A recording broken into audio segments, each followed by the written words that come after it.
একটা মেয়ের উপর একটা ছেলে ফ্লার্ট করলে সেই মেয়েটিকে কি কি সমস্যার সম্মুখীন হতে হয়, এই বিষয়টি নিয়ে আজকে আমরা আলোচনা করব। একটা ছেলে যখন একটা মেয়েকে ভীষণভাবে ভালোবাসার সম্পর্কে জড়ানোর পর তার সাথে চূড়ান্তভাবে ফ্লার্ট করে, তখন কিন্তু মেয়েটি অ্যাট ফার্স্ট মানসিক ক্ষতির শিকার হয় ভীষণভাবে। এই যেমন ক্রমাগত ছেলেটির জন্য কান্না করা, সবসময় ছেলেটির কথা চিন্তা করা, তার ভালোবাসা পাওয়ার জন্য পাগল হয়ে থাকা, ছেলেটিকে বারবার ফোন করা ইত্যাদি ক্রমাগত চলতেই থাকে। আর মেয়েটির এমন মানসিকভাবে ভেঙে পড়ার প্রভাব কিন্তু তার শরীরের উপর পড়ে।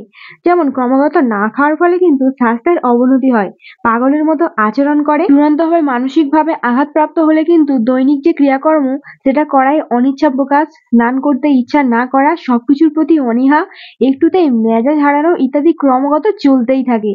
এছাড়া যে সময়গুলোতে ছেলেটার সাথে বেশি কথা বলতো মেয়েটি, সেই সময়গুলোতে কিন্তু ছেলেটিকে আরো বেশি করে মিস করা শুরু করে। এছাড়া মেয়েটির আত্মসম্মানে ক্ষতি হয় যদি তার চারপাশের মানুষজন তার ভালোবাসার কথা জানে, তাকে হয়তো নানা রকম ভাবে কথা বলে উত্ত্যক্ত করতে পারে। এছাড়া মেয়েটির মনে ভয় এবং আতঙ্ক তৈরি হয়, ছেলেটির প্রতি কোনো কোনো ক্ষেত্রে তীব্র আকর্ষণ বোধ তৈরি হতে পারে, অথবা কোনো কোনো সময় চরম ঘৃণার সৃষ্টি হয়, রাতের ঘুম নষ্ট হয়, চূড়ান্ত ব্যথার মধ্য দিয়ে দিনগুলো কাটে, ছটফট করতে করতে কাটে, শুধুমাত্র ভালোবাসার মানুষটির কাছে একবার যাওয়ার জন্য, তাকে দেখার জন্য, তার গলাটা একবার শোনার জন্য। অনেকে তো আবার অত্যধিক শখ পেয়ে ফ্ল্যাটের আঘাত সহ্য করতে না পেরে নিজের ক্ষতি করে ফেলে বা পাগল হয়েও যায় কিন্তু। এছাড়া পড়াশোনা বা দৈনন্দিন কাজকর্মের প্রতি অবহেলা শুরু হয়, অনীহা দেখা দেয় সবকিছুতে, আর সবসময় মন খারাপ হয় আর তাকে মনে পড়ে। তো এবার বলতে পারো যে তুমি যদি কোনো ছেলের দ্বারা ফ্ল্যাটের শিকার হও, তাহলে কিভাবে নিজেকে এখান থেকে বের করে আনবে, অর্থাৎ কিভাবে নিজেকে আবার সুস্থ স্বাভাবিক জীবনে ফিরিয়ে আনতে পারবে।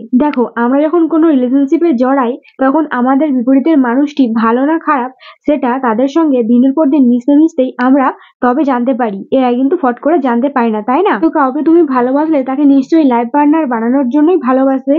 তো কাউকে মন দেওয়ার আগে কিন্তু তাকে সময় দিয়ে পরখ করে একটু দেখে নিতে হয় যে সে আদৌ তোমার প্রতি ইন্টারেস্টেড কিনা, বা তোমাকে আদৌ ভালোবাসে কিনা, বা তোমার প্রতি কতটা পজিটিভ। এছাড়া তার সামাজিক অবস্থা কেমন, তোমার সাথে তার সামাজিক অবস্থার মিল আছে কিনা, এই সমস্ত কিন্তু ভালো করে দেখে নিতে হয় সম্পর্কে জড়ানোর আগে। তো আমরা কিন্তু প্রথমে কারোর প্রতি ভালোবাসায় জড়িয়ে যাই না, প্রথমে আমরা প্রেমেই পড়ি, আর প্রেমে পড়লে কিন্তু আমাদের চোখে তার সবকিছুই ভালো বলে মনে হয় বিপরীত মানুষটা। তো তাই বলে কিন্তু অন্ধ হয়ে ভালোবেসে গেলে কিন্তু পরে ঠকার সম্ভাবনা থাকে। আর সেই কথা মাথায় রেখে কিন্তু বিপরীত মানুষটাকে ভালো করে পরখ করে নিতে হবে। আর ছেলেরা কিন্তু বেশিরভাগ ক্ষেত্রে মেয়েদের শরীর বা মেয়েদের সৌন্দর্য দেখেই তার প্রেমে পড়ে, আর মেয়েদের ক্ষেত্রে কিন্তু ব্যাপারটা আলাদা। মেয়েদের যে সমস্ত ছেলেরা বেশি কেয়ার করে, মেয়েরা কিন্তু তাকে একটু হ্যান্ডসাম দেখতে হলেই মন দিয়ে দেয়। তো ছেলেরা প্রথম প্রথম সম্পর্কে জানার সময় মিষ্টি মিষ্টি কথা বলছি বলে এই নয় যে সারা জীবন সে একই রকম থাকবে। তাই পুরোপুরি ভাবে সম্পর্কে জড়ানোর আগে একটু সময় দিয়ে কিন্তু ছেলেটিকে পরখ করে দেখে নিতে হয়।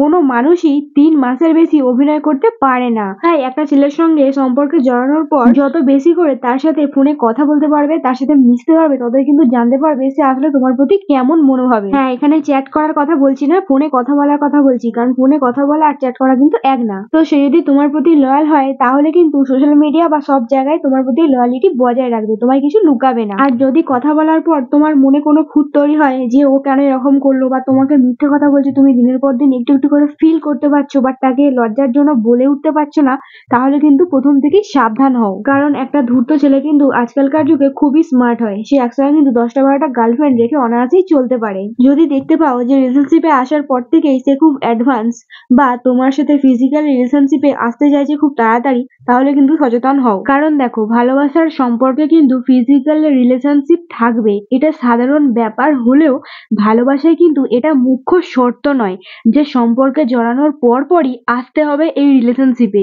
তো এরকম হলে বুঝতে পারবে যে ছেলেটা কেমন। আবার অনেক ছেলে রিলেশনশিপে এসে কিন্তু তার ফ্যামিলির খারাপ কন্ডিশন সম্পর্কে বলতে চায় না। তো সে বিষয়ে কিন্তু তোমাকে সচেতন থাকতে হবে, কারণ বিয়ের পর তুমি কল্পনার জগতে না, নিজের বাড়ি ছেড়ে পরের বাড়ি থাকবে, তাই না? সর্বোপরি যেসব ছেলেরা নিজেদের লাভ রিলেশনশিপের প্রতি লয়াল থাকবে, তারা কিন্তু ফ্যামিলিকে জানাবে, বিয়ের কথা বললে রাগ করবে না। আর যেসব বয়ফ্রেন্ডরা বিয়ের কথা উঠলেই পালায়, তো তুমি যদি নিজেকে বাঁচাতে চাও তো তাদের থেকে আগে পালাও।